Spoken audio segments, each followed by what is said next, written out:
Мэр Воркуты Ярослав Шапошников всецело поддерживает инвестпослание главы Коми. По словам руководителя Заполярного муниципалитета, экономику региона сегодня необходимо диверсифицировать. А это значит осваивать новые виды производства, рынки сбыта. Это позволит не только получить прибыль, но и снизит экономические риски. Воркутинский градоначальник подчеркивает, только командная работа в плотном взаимодействии правительства и муниципалитетов приведет к максимально эффективному результату. Воркута попадает под действие 193-го федерального закона о поддержке предпринимательства арктической зоны.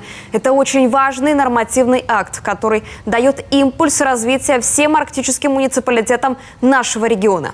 Совместными усилиями мы создаем условия для развития более технологичных инвестиций в наш муниципалитет. Считаю целесообразным подчеркнуть, что именно цифровое развитие нашего государства движет вперед развитие бизнеса в целом. При этом нельзя не отметить всю важность развития федеральных проектов. Северный широтный ход дает новый импульс для развития как обрабатывающих, так и новых добывающих отраслей в экономике. Воркута полностью включается в процесс реализации инвестиционного послания главы республики и будет делать все для достижения тех целей и задач, которые в нем указаны, подчеркнул Ярослав Шапошников.